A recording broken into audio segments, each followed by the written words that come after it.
ఇదే RTV app వార్తల్ని క్షణాల్లో చదివే అవకాశం ఉంటుంది. ఒక న్యూస్ పేపర్, ఒక టెలివిజన్ ఛానల్ మీ చేతుల్లో ఎప్పుడూ ఉంటాయి. నేను ఒక ఆపరేషన్లో ఎనిమీ యాక్షన్ అండి, జమ్మూ కాశ్మీర్ పూంచ్ సెక్టర్, పాకిస్తాన్కి ఇండియాకి ఒక 100 మీటర్లో న్యూ పాకిస్తానీ పోస్ట్ అని బోర్డర్లో పోస్ట్ ఉండేది. ఆ పోస్ట్లో నేను 9029 అండి హైట్ అండి, 9029 హైట్లో నేను నాతో పాటు ఒక 3 సిపాయిలు 2017 జూన్ 29 నైట్ 12 గంటలకి మేము రోజులాగానే రేకీ చేస్తూ ఉన్నాం. మా దగ్గర నైట్ సైట్లు ఉంటాయి. ఆ నైట్ సైట్లో 4 మిలిటెంట్లు పెద్ద కిట్ బ్యాగులు, పెద్ద వెపన్స్ పట్టుకొని డౌన్ అవ్వడం జరిగింది. మేము మా కంపెనీ కమాండర్కి ఇన్ఫార్మ్ చేసాం. ఇంకొక 10 నిమిషాలు చూడండి, తర్వాత నేను హైకమాండ్ నుండి పర్మిషన్ తీసుకుంటాను ఫైరింగ్ చేయడానికి అని చెప్పిన తర్వాత 10 నిమిషాల తర్వాత మాకు ఆర్డర్స్ వచ్చాయి. మేమే ఫైరింగ్ ఓపెన్ చేసాం. తర్వాత వాళ్ళు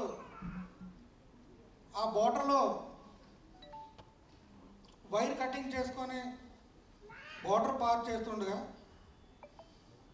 వాళ్ళకి 200 మీటర్స్లో ఇంకొక పోస్ట్ మొత్తం 2 పోస్టులు అండి మా మీద పెద్ద దాడి చేయడం జరిగింది. అంటే రాకెట్ లాంచర్స్, ఆర్పీజీలతో మా మీద దాడి చేశారు. మేము కూడా ఊరుకోలేదు. వాళ్ళు 1 రౌండ్ కొడితే మేము 14 రౌండ్లు కొట్టాం.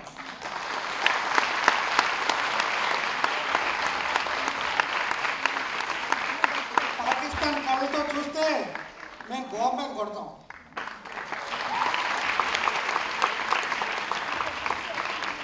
ఎక్కడ మేము తగ్గలేదండి. మా దేశాన్ని ఎలా కాపాడుకోవాలో మాకు తెలుసు. మీరు మా దేశంలోకి రావాలంటే మీకు ఎలా మీరు ప్లాన్లు చేసుకుంటారో, మా దేశాన్ని, మా సరిహద్దుల్ని మేము కాపాడుకోవాలంటే ఇండియన్ ఆర్మీకి చాలా దమ్ముంది.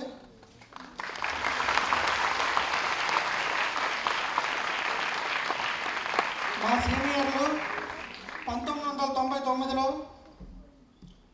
ఇప్పుడున్న టెక్నాలజీ లేక ఆ చలిలో, ఆ మంచులో, ఆ కొండలు ఎక్కడానికి వాళ్ళకి పరికరాలు లేక అలా వార్ చేస్తే ఇప్పుడు మాత్రం పాకిస్తాన్ మ్యాప్ మీదే ఉండదు.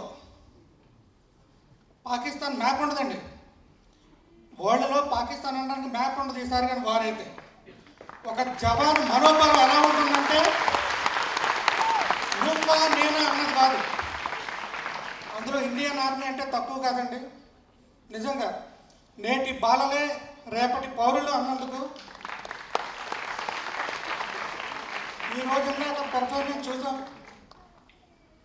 ఆ డాన్స్ చూస్తేనే చాలా సంతోషం అనిపించింది.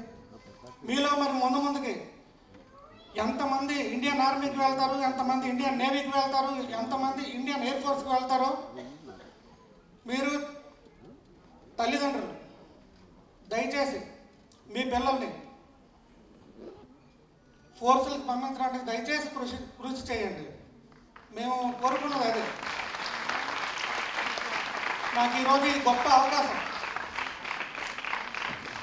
నా చెయ్యిని సాక్రిఫైస్ చేయవలసి వచ్చింది అంటే నా ప్రాణాలు కూడా ఇవ్వడానికి నేను సిద్ధంగా ఉన్నాను. ఆ రోజు నైట్ నా దేశం, నా సరిహద్దు, నా డ్యూటీ. మేము అక్కడ నైట్ 12 గంటలకి అర్ధరాత్రి లేచి డ్యూటీ చేస్తే ఇక్కడ నా ప్రజలందరూ, నా దేశ ప్రజలందరూ కూడా చాలా సంతోషంగా ఉంటారు.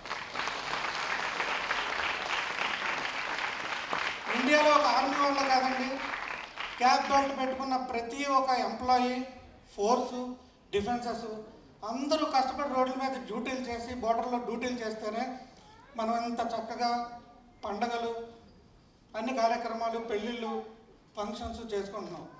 దయచేసి ప్రతి ఫోర్స్కి, ప్రతి డిఫెన్సెస్కి మీరు ఒక వాల్యూ అంటూ ఇచ్చి వాళ్ళని ప్రతిసారి ప్రతి ప్లేస్లో కూడా గౌరవిస్తారని మరీ కోరుకుంటున్నాం.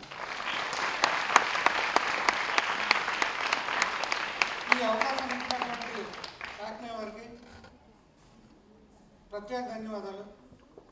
ఎందుకంటే ఒక సైనికుడికి ఈ విధంగా ప్రోగ్రాం చేస్తారు, పిలుస్తారు, సన్మానం చేస్తారు అన్నది మేము ఎప్పుడు రాలేదండి. కానీ చాలా సంతోషంగా ఉంది ఈరోజు. ఇలాగే ఈ యాక్మే వారు ఇంకా పెద్ద పెద్ద ప్రోగ్రామ్ చేసి ఇంకా రాష్ట్రం అంతటి నుండి సైనికులను పిలిచి వాళ్ళకు కూడా సన్మానం చేస్తారని చెప్పి నేను మరీ మరిన్ని వీడియోస్ కోసం ఛానల్ ని సబ్స్క్రైబ్ చేయండి. లేటెస్ట్ అప్డేట్స్ కోసం వాట్సాప్ ఛానల్ ని ఫాలో చేయండి.